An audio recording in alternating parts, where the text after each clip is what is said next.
Você já leu a Bíblia mesmo, completa? E se você tivesse a oportunidade de ler uma Bíblia maior do que a sua? Você já leu a Bíblia com 66 livros? Você já leu a Bíblia Católica com 73 livros? E se você tivesse a oportunidade de ler a Bíblia dos etíopes com 88 livros? Você já observou que o Evangelho que chegou até você, que a Bíblia que chegou até você, pode não ser a versão original? Você já imaginou por quantos concílios a igreja passou para chegar a essa conclusão de que você devia ter o Evangelho dessa forma que você está tendo aí? E por que tantas brigas e tantas discussões e tantos concílios misturados com imperadores e tudo que os líderes, os bispos da igreja nos concílios, desde os primeiros concílios até os resumos que se teve, que eles não deixaram chegar até você? Será que era mesmo ruim para você? Os evangelhos que eles consideram como apócrifos, por exemplo, Maria Madalena, de Judas, de Tiago, o livro de Enoque, por exemplo, entre outros evangelhos. Você já parou para pensar nisso? Por que uma igreja usa uma Bíblia com 66 livros? Uma outra instituição mais antiga ainda usa uma Bíblia com 73 livros. Há evangelhos espalhados pelo mundo da igreja primitiva que usam uma Bíblia com 88 livros. Por quê, hein? Por que será? Concílio de Nicéia, Constantinopla I, Éfeso, Calcedônia, Constantinopla II, Constantinopla III, Nicéia II. E mais tarde também teve os concílios de Latrão, Trento, Vaticano I, II, III e por aí vai, né? Como que era organizado, quem mandava, quem é que estava no centro da discussão ali?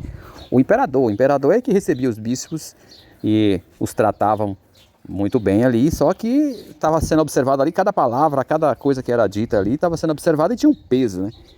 Então, e a partir dali, desses concílios, ia se decidindo o que era válido para o cristianismo, o que servia, o que não servia, e tudo isso tinha ali um interesse político para controlar as massas. É possível que a Bíblia que chegou até você, que o Evangelho que trouxeram até você, e que as verdades e doutrinas que chegou a você nunca foram a original. Que os discípulos não eram apenas 12.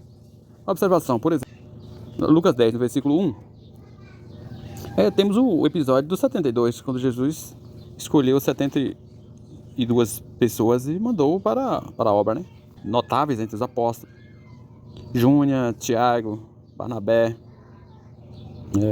Maria Madalena, entre outros, que sua história e suas supostas mensagens foram apagadas, ocultadas. Matias, o apóstolo que foi escolhido no lugar de Judas, está em Atos capítulo 1, versículo 15 ao 26. Depois da escolha de Matias ali, o que restou dali para frente foi só o silêncio, nunca mais se falou nele, nada mais. A igreja sempre afirma que ela existiu antes da Bíblia, e por isso mesmo é que a igreja formatou como seria a Bíblia, a partir dos seus interesses de controle e de poder político. O cristianismo que conhecemos é apenas uma versão que sobreviveu.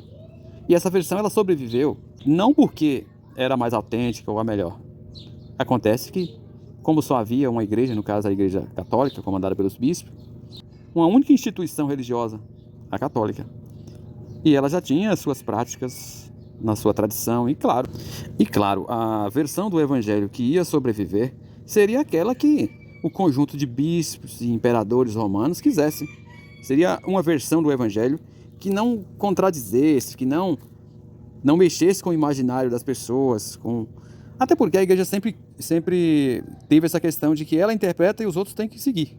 Como o credo, por exemplo. O credo não é uma questão de fé, né? Tem que acreditar em algo que alguém interpretou daquela forma, escreveu, e você só tem que aceitar e dizer sim.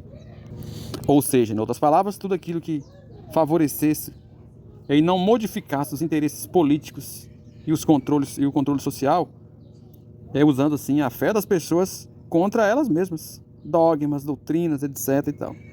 Por exemplo, há inúmeros relatos no Novo Testamento de que Tiago era o principal apóstolo, o principal condutor da igreja primitiva, e não Pedro. E tudo há uma relação de interesse grande, de que sejam assim, que assim seria melhor para a instituição religiosa.